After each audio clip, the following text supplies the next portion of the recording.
오순절 성령의 성도를 견인하는 사실에 대해서 매주마다 함께 나누고 있습니다. 성령께서는요, 한번 우리들에게 오시게 되면 우리들을 떠나가지 않으십니다. 우리들은 내게서 성령이 떠나갔어 라고 생각을 하지만 아니에요. 성령은 결코 우리들을 떠나가지 않습니다. 대신에 이런 거는 있죠. 우리가 한 끼 안 먹고 두 끼 안 먹고 세 끼를 안 먹으면은 몸에 힘이 떨어져요. 그렇죠. 그래가지고 걸음걸이에도 힘이 없고요, 원기가 떨어져요. 네. 그렇지만 그렇다고 해서 내가 죽은 건 아니죠. 그렇죠? 언제든지 내가 다시 또 음식물을 먹고 밥을 먹으면은 또 다시 힘이 나죠. 예. 이런 것처럼 성령도 우리가 성령과의 교제, 성령과의 교통이 친밀하지 않게 될 때에는 성령이 우리들에게서 소멸이 아니고요, 소진이 돼요. 소멸은 아예 없어지는 게 소멸이잖아요. 소진이 돼요. 우리가 배가 고파가지고 힘이 없는 것처럼 성령의 능력이, 성령의 역할이 우리들의 속에서 약화되고 축소되는 일은 있어요. 그래서 예수님께서 뭐라고 말씀하시냐면은 성령의 충만함을 받으라고 말씀하시는 거예요. 성령의 충만함을 받으라고 말씀하시죠. 마치 뽀빠이가 우리 어렸을 때 보던 만화 영화에 있어요. 뽀빠이가 브루토스하고 막 싸우다 보면은 힘이 없어서 지쳐요. 그럴 때에 시금치 한 통만 먹으면은 다시 또 힘이 불끈불끈 나가지고 한 방에 브루토스를 막 날려버리고 하는 것처럼 똑같은 거예요. 내가 지쳤을 때에 내가 성령의 충만함을 위하여서 하나님께 기도하고 성령의 역사하심을 기대하게 되면 성령께서 내 안에 다시 또 충만하게 역사하셔서 마치 에너지가 100% 풀로 차게 되면 우리들은 다시 또 성령의 강건함으로 그 일들을 감당하게 되는 거예요. 성령은 결코 우리들을 떠나가지 않습니다. 우리들이 비록 지치고 힘들고 낙심한다 할지라도 우리들의 생명이 끊어지지 않은 것처럼 성령은 우리들을 결코 떠나가지 않습니다. 우리들이 지쳤을 때에 비록 평상시에는 한 주먹거리도 안 되는 녀석임에도 불구하고 내가 힘이 없어서 지쳤을 때에는 정처 없이 그 녀석에게 얻어맞을 수는 있어요. 우리들이 마귀와 더불어 싸울 때에 내 안에 성령이 약화되어지게 되면 마귀에게 우리가 질 수는 있어요. 그렇지만 내 안에 성령이 아예 없어지지는 않습니다.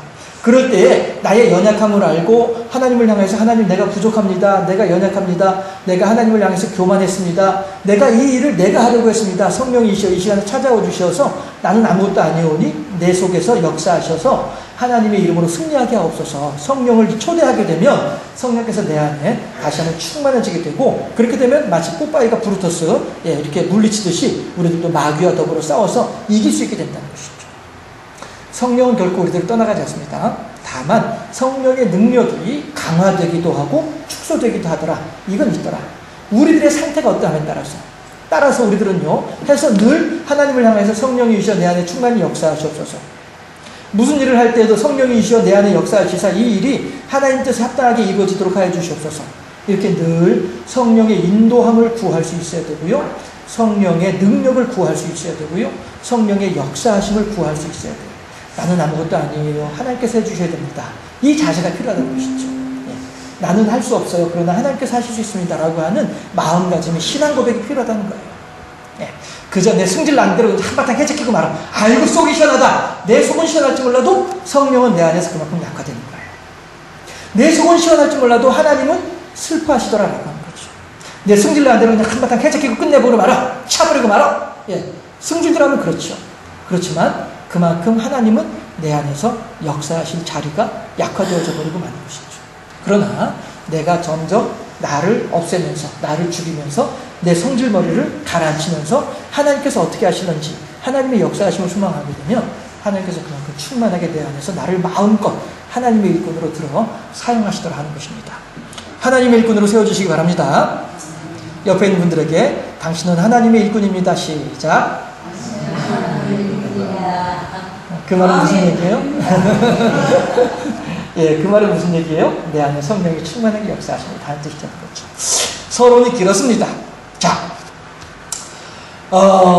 이 땅에 광복, 한 번 더 빛을 주신 하나님의 은혜를 생각하면서 오늘 마태복음 14장 22절에서 27절까지 내용들을 한번 살펴보기를 원합니다. 어떤 내용들이에요? 그 앞에 14장 그 앞에서 어떤 얘기 했었냐면은 예수님께서 오병이어의 사건을 가지고 5,000명을 사람들을 먹였어요. 그랬더니 사람들이 예수님을 우리들의 왕으로 삼자라고 하면서 예수님을 왕으로 추대하려고 하는 거예요. 그런데 지금 이 유대 땅에는 왕이 있죠. 누구예요? 헤롯이잖아요. 그렇죠. 그리고 왕보다도 더 권세가 높은 사람이 또 있죠. 누구예요? 빌라도 총독이잖아요. 그리고 또 이 빌라도 총독을 다스리고 있는 사람이 또 있죠. 예, 로마의 황제잖아요. 예. 이런데도 불구하고 사람들이 예수님을 우리들의 왕으로 삼자라고 하는 말은 예수님을 중심으로 로마 황제하고 더불어 싸우자 이런 뜻이 된다는 말씀이에요. 예수님께서는 그 사람들의 그러한 계획을 잘 아시고서 그들을 떠나시는 거예요. 떠나고서 홀로 산에 기도하러 가시죠. 제가 오늘 아침에 이 본문을 가지고서 어느 책을 보니까 뭐라고 얘기했냐면 마귀의 세 번째 시험과 똑같다. 백성들이 예수님을 왕으로 삼고자 하는 것은 마귀의 세 번째 시험과 똑같다.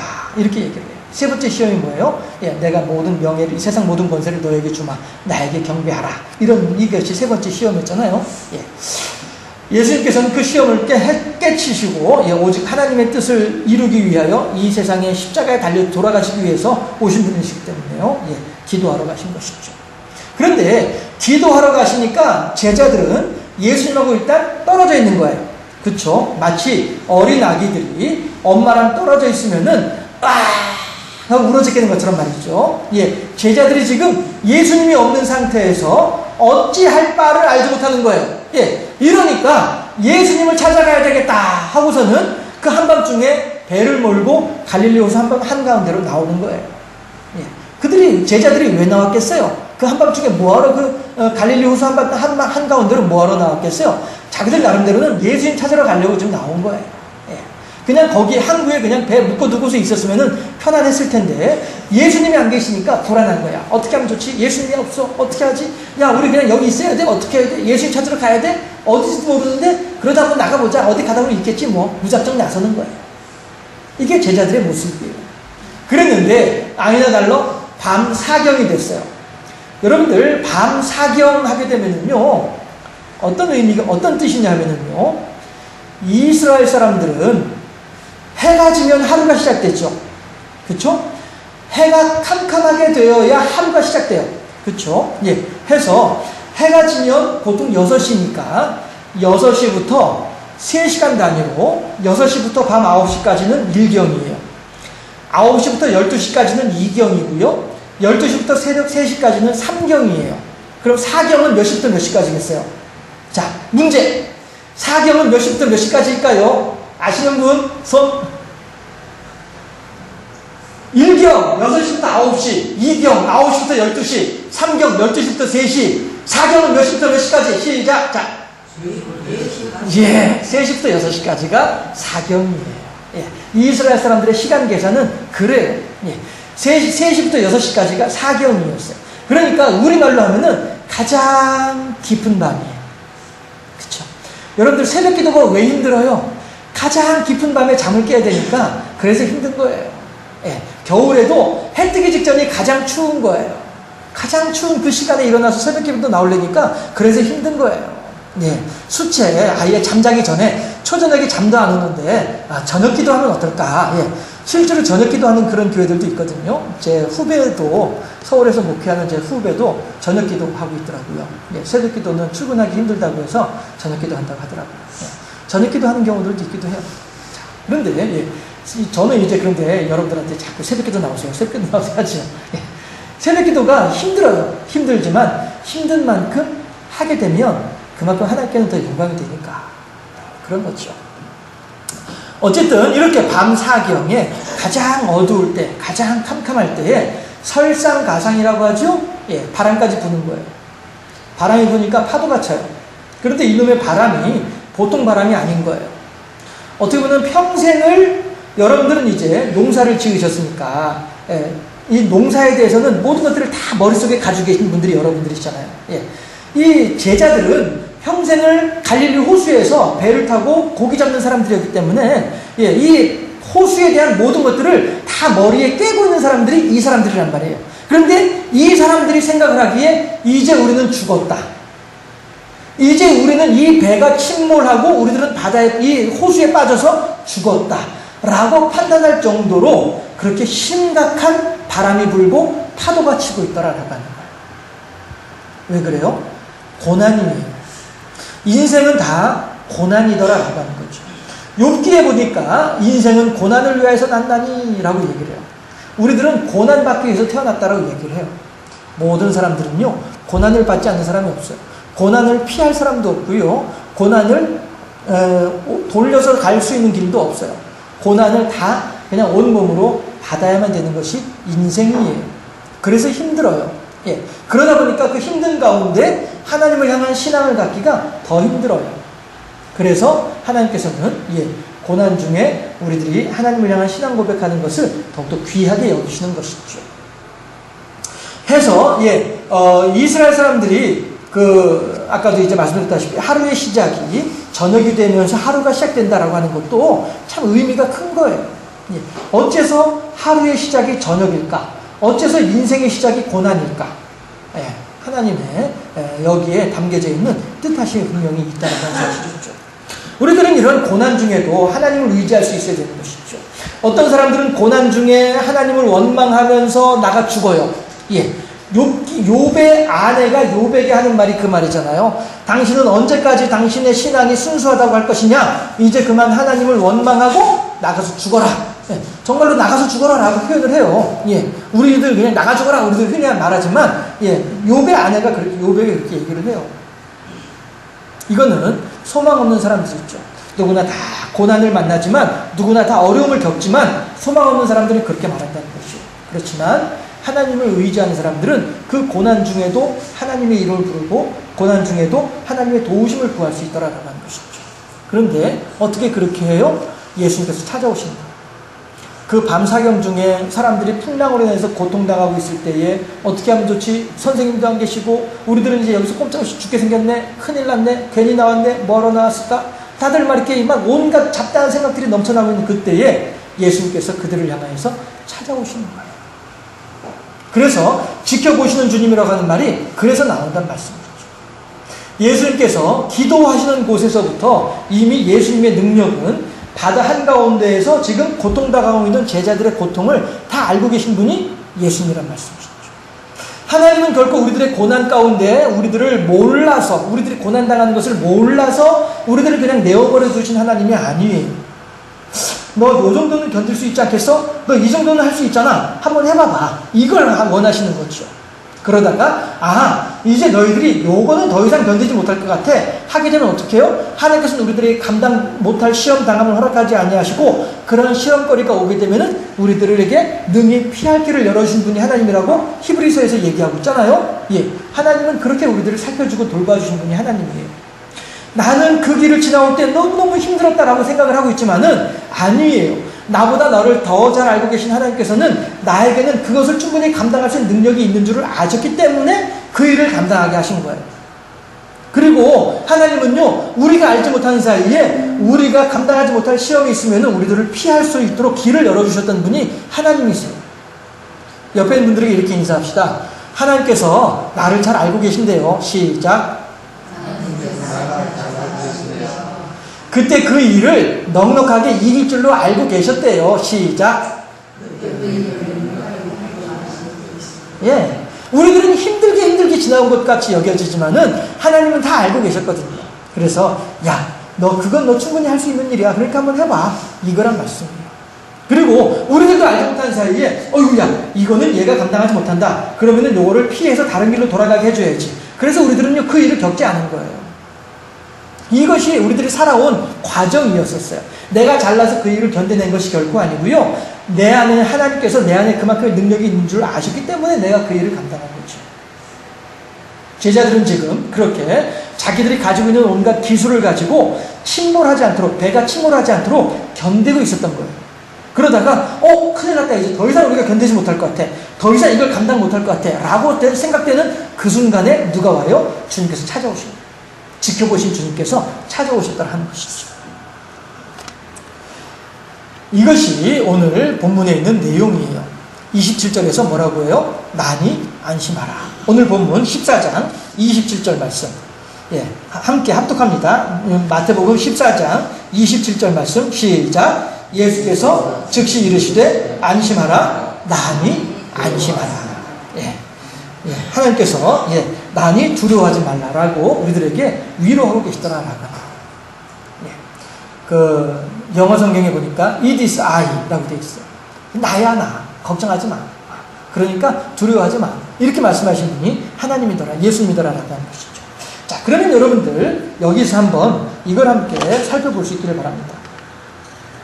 전에도 한번 우리가 여러분들한테 이런 내용을 함께 여러분들한테 말씀드린 적이 있었어요. 화를 내면 암에 걸리고요. 화를 참으면 심장병에 걸려요. 그 얘기 한 적이 있었죠. 그 내용을 한 번 더 여러분들한테 말씀드리고 있는 거예요.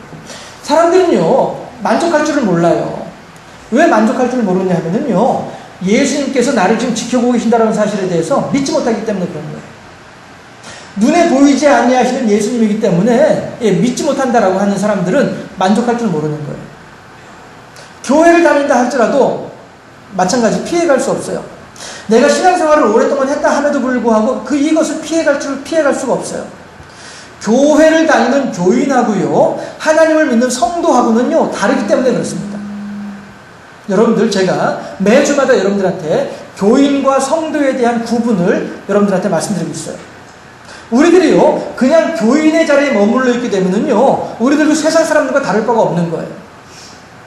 그러나 우리들이 더 이상 교인이 아닌 교회에 나와서 봉사하고 헌금하고 예배드리고 하는 교인이 아니라 교회에 나와서 하나님을 만나고 교회에 나와서 하나님을 의지하고 교회에 나와서 하나님의 말씀을 듣고 교회에 나와서 나를 향하신 하나님의 뜻을 발견하는 성도와는 교인과는 엄연히 다릅니다. 성도들이라 할지라도 때에 따라서는 만족할 줄 모르는 사람들도 있을 수 있는데 교인이라고 한다면야 얼마나 더 만족할 줄 모르는 어리석음 가운데 빠져 있겠냐라고 하는 거예요. 하나님을 알지부터 그나마 교회조차도 나오지 않는 세상 사람들이야 얼마나 더 만족할 줄 모르는 어리석음 가운데 있겠느냐라고 하는 것이에요. 그런데 예수님께서는 우리들한테 뭐라고 말씀하시냐면은 지금 너 만나고 있는 풍랑의 밤사경, 그거 현상이다 이거예요. 현상은 피할 수 없습니다. 광복절에 우리가 다시 한번 생각해 볼 만한 것이 있는데 뭐냐 하면은요, 그 시대를 살아가던 우리 조상들이에요. 1940년도부터 1945년도 8월 15일까지 그 시대를 살아가던 1930년대 말부터 45년 8월 15일까지 그 시대를 살아가던 우리 조상들, 그들 가운데는요, 어떤 사람들은 일본이 결코 망하지 않을 것이다, 일본은 결코 우리나라를 떠나가지 않을 것이다 라고 하는 생각 속에서 모든 것을 포기하고 일본에 충성을 다하는 이러한 배신자들이 있었습니다. 이 사람들이죠. 변절자들이에요. 그렇지만 어떤 사람들은요, 야, 이게 일본이 지금 하는 행동을 보니까 이건 마지막 최후의 발악이다, 곧 망한다 라고 생각을 하면서 끝까지 하나님을 향한 애국의 자리에서, 나라를 향한 애국의 자리에서 벗어나지 않았던 이러한 충성한 사람들도 있었더라 하는 거예요. 그러면 어떤 사람들이 변절자가 되고 어떤 사람들이 애국자로 남아있게 되느냐라고 하는 것이죠. 결국에는요, 현상, 일본 사람들이 우리들을 괴롭히고 있는 현상, 이 현상은 우리가 피해갈 수가 없습니다. 마태복음 14장 본문에서 제자들이 밤사경에 풍랑을 만나고 있는 이 현상, 이거는 피해갈 수가 없습니다. 그런데 그 현상 속에서 어떻게 그 현상을 내가 인지하느냐, 어떻게 받아들이느냐의 문제란 말이에요. 이 현상을 내가 어떻게 생각하느냐의 문제란 말이에요. 해서 어리석은 사람들은요, 나의 경험과 나의 지식과 나의 기억 같은 것을 가지고 현상을 받아들이는 거예요. 그러면은 말씀드렸다시피 이 뱃사람들, 사도들, 제자들은요, 야, 이거 봐라, 나의 경험이나 나의 지식이나 나의 기억을 가지고 볼 때에 나는 결코 이만큼의 파도를, 이만큼의 바다를 견뎌본 적이 없어 라고 생각을 하게 되면은 낙심하고 절망하는 거예요. 이제 우리들은 죽었구나 라고 생각하는 거죠. 그렇지만 어떤 사람들은 이러한 속에서 내가 상황은, 현상은 이러하지만 하나님께서 나와 함께 계시지, 이 상황 속에서 나를 지켜보고 계신 주님이 계시지 라고 하는 고수의 생각을, 고수의 믿음을 가지고 있는 사람들은 그 상황 속에서도 결코 낙심하지 않을 수 있다는 겁니다. 광복절을 맞이할 때에 우리 조상들은, 어떤 사람들은 자기의 경험이나 지식이나 기억 같은 것을 가지고, 야, 일본은 너무 강해, 일본은 결코 우리가 이길 수가 없어, 그렇다고 한다면 수체 일본에 충성하는 게 좋아, 변절하고 많은 사람들이 있는가 하면, 일본은 강하지만 하나님께서 일본을 물리쳐 주시고 우리나라에 광복을 허락하실 것이야 라고 하는 믿음을 가지고 있는 사람들은 끝까지 하나님을 향한 믿음을 저버리지 않았다라고 하는 것이죠. 여러 가지 국제 정세를 바라보면서 일본은 곧 망한다라고 하는 정보를 가지고 있던 사람들은 결코 애국의 자리에서 벗어나지 않고 끝까지 일본을 대항해서 싸울 수 있었다라고 하는 거예요. 우리들이 다시 한번 우리들의 삶의 현장으로 돌아옵시다. 지금 현재 누군가가 나한테 막 욕을 하고 있어요. 그 사람이 나한테 욕을 하는 현상은요, 내가 어떻게 감당할 수가 없어요. 야, 너 나한테 욕 좀 하지 마라 라고 말을 한다 한들 그 사람이 나에 대한 욕을 멈출 수도 없을 것이고요. 그렇다고 해서 내가 그 사람을 한 대 때릴 수도 없고, 나는 그 사람이 나한테 욕을 하는 그 현상을 나는 어떻게 내가 감당할 수가 없어요. 그 현상은 현상 그대로 내가 받아들여야만 하는 거예요. 그런데 그 속에서 이 현상을 내가 어떻게 받아들이냐 말이에요. 아, 이 자식이 이게 말이야, 나한테 한 주먹거리도 안 되는 게 나한테 이렇게 승질을 내고 있어, 이게 라고 받아들이게 되면 그 다음에 어떻게 해요? 내가 그 사람한테 내 감정이 나가는 거죠. 어떤 감정으로요? 주먹질로 나가는 거죠. 그런데 요거 봐라, 이게 말이야, 예전에 내 앞에서 빌빌대던 녀석이 말이야, 지금 내 앞에서 이렇게 까불고 있네. 요거 하고서는 하게 되면 어떤 감정이 나가는 거예요? 그 사람을 향한 분노의 감정이 나가는 거란 말이에요. 여러분들 이거 중요한 내용이에요. 잘 들어주세요. 우리들이 만나는 상황 속에서 예수의 이름으로 승리할 것이냐, 아니면은 마귀의 권능에 눌려가지고 실패하고 시험당하고 말 것이냐의 문제란 말씀이에요. 우리들에게 마귀의 시험거리들은 얼마든지 우리들에게 다가올 수 있어요.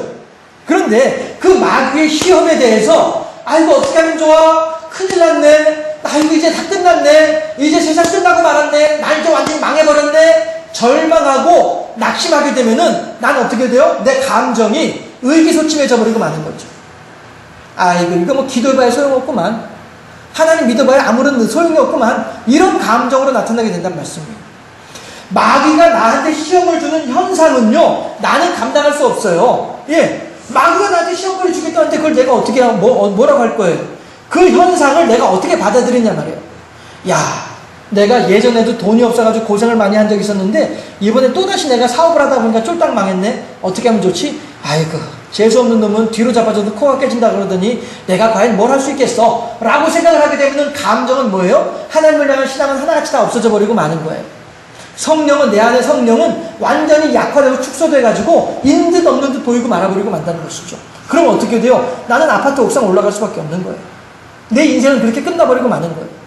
그것이 우리들의 감정이란 말씀이에요. 그렇지만 마귀가 지금 나한테 시험거리를 주고서 막 사방에서 나를 막 힘들게 하고 막 흔들고 있어요. 그렇지만 그 속에서 우리들이 이 상황 속에서 지켜보고 계시는 주님, 따라합시다. 지켜보고 계시는 주님, 시작.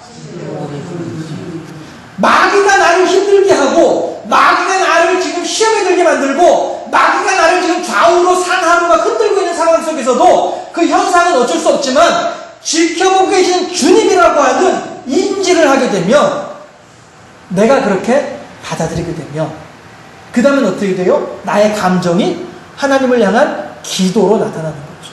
하나님을 향한 기대로 나타나는 거죠. 따라합시다. 마귀야, 아무리 덤벼봐라, 나는 하나님만 믿는다. 할렐루야. 이거예요. 그런데 우리가 마귀가 덤벼들고 있는 이 상황 속에서 나를 지켜보고 계신 주님에 대해서 알지 못하게 되면 어떻게 하지? 이거 큰일 났네. 누구 따라하네. 비슷하게 최순실이라는 사람은 비슷하게 따라했는데 어떤지 모르겠어요. 어떻게 하면 좋지? 이거 큰일 났네. 나로선 감당할 수 없는데 이 일을 어떻게 하면 좋지? 절망하고 지켜보고 계신 주님에 대한 믿음이 없는 사람은 절망하고 낙심할 수밖에 없다는 것이죠. 우리들은요, 우리들의 상황 속에서, 우리들의 현실 속에서 내가 이 현실을 어떻게 인지하는지, 이 현실을 내가 어떻게 받아들이고 있는지, 이것은 내가 결정할 일이란 말이에요. 이 현실을 받아들일 때에 그냥 같이 내 경험과 기억과 내 지식을 가지고 받아들이게 되면, 저거 말하는 한 주먹거리도 안 되는 건데, 가서 이씨 하고서 그냥 한 주먹거리로 해결해버리고 마면 끝나는 거예요. 그렇지만 그렇게 나타날 때 감정은 신앙인의 감정이 아니라 비신앙의 감정이란 말씀이죠. 하나님이 영광 받으신 것이 아니라 내가 영광 받는 거죠. 헤로드 임금이 백성들 앞에서 효유한데 백성들이 환호함으로 하나님께 영광 돌리지 아니함으로 말미암아 충이 먹어 죽으니라. 사도행전에 나오잖아요. 하나님께 돌려야 될 마땅한 영광을 하나님께 돌리지 아니하고 내가 가로채게 되면은 충이 먹어 죽고 마는 거예요. 그 사람과의 사이에서 하나님께 영광을 돌려드려야 될 텐데 그 사람과 사이에서 내 숨긴머리대로 그냥 해제끼고 말고서 그 사람이 나한테는 깨갱거릴지 몰라도 그 사람은 돌아서면서 뭐라고 해요? 어이구 예수 믿는다는 게 저러고 있어. 이 소리를 듣게 되면 우리들은 영적으로 충이 먹어 죽을 수밖에 없는 거예요. 그러나 그 사람이 돌아서면서 역시 예수 믿는 사람은 다르긴 다르네 하게 되면 그 사람은 그 말로 말미암아 자기도 모르게 하나님께 영광을 돌리게 되는 거란 말씀입니다. 그렇다면 내가 하나님을 향한 영광의 도구로 쓰임받는 것인지 도리어 하나님을 향한 영광을 가리는 악의 도구로 쓰임받는 것인지는 누가 선택하는 거예요? 내가 선택하는 거예요. 나는 그 사람한테 승질나는 대로 그냥 한바탕 해지키고서 내 속은 시원할지 몰라도 하나님의 영광을 가려주고 마는 거예요. 그렇지만 내가 그 사람을 향해서 참고 그 사람을 향해서 지켜보시는 주님의 은혜를 생각을 하면서 그 사람에게 하나님의 사랑을 드러내게 되면 그 사람은 내 앞에서 굽신거리고 돌아서면서 역시 예수 믿는 사람은 다르네. 한 번 더 따라합시다. 자꾸 조시는 것 같으니까. 역시 예수 믿는 사람은 다르네. 시작. 역시 예수 믿는 사람은 다르네. 이 소리를 들을 수 있는단 말이에요.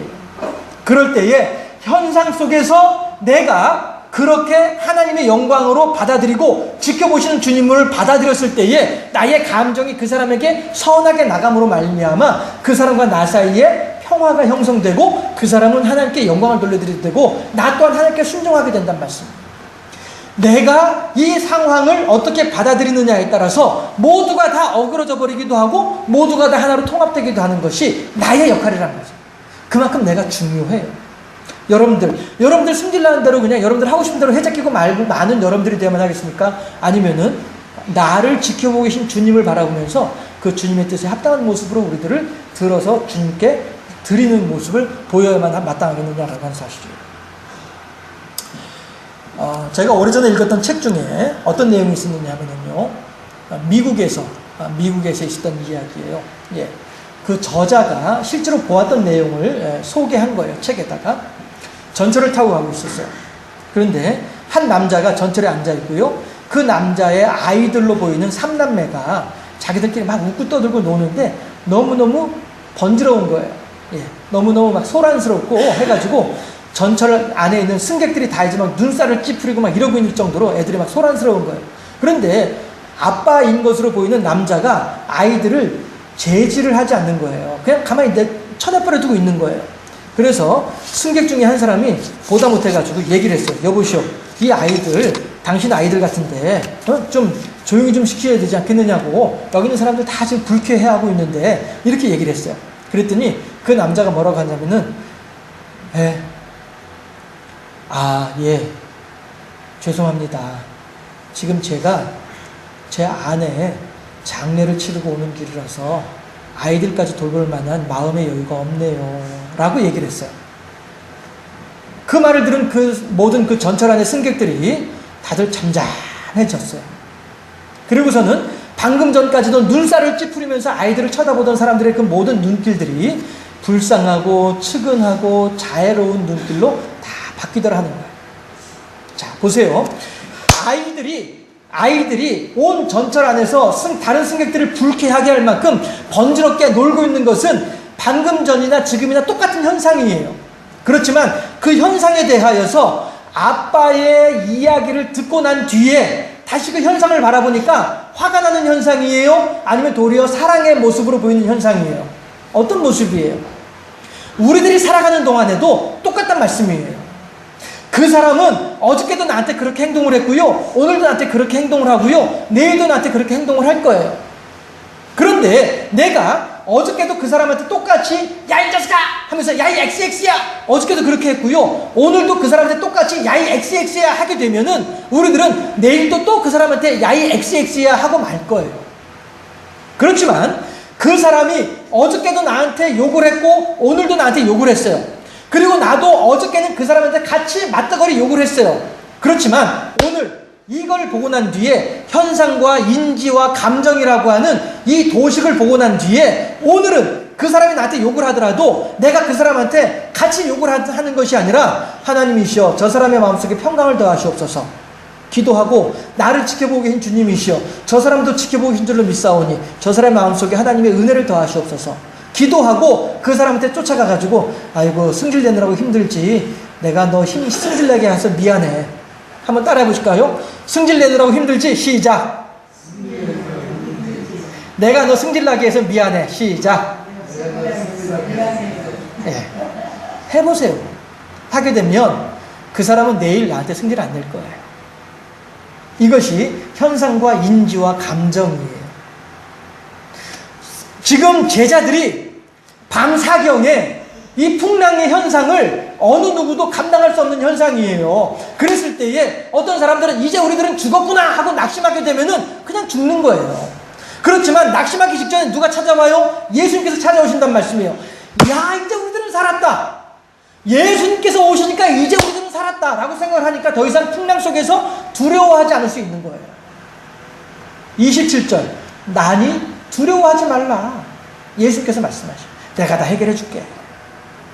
광복절에 어떤 사람들은 이제 일본은 곧 망한다 라고 하는 생각 속에서 끝까지 일본을 향한 투쟁을 포기하지 않음으로 말미암아 애국자가 되는 사람들이 있는가 하면은 일본은 망하지 않을 거야 라고 낙심하는 가운데 일본에게 충성하고서 변절자가 되고 만 사람들도 있더라라고 하는 거예요.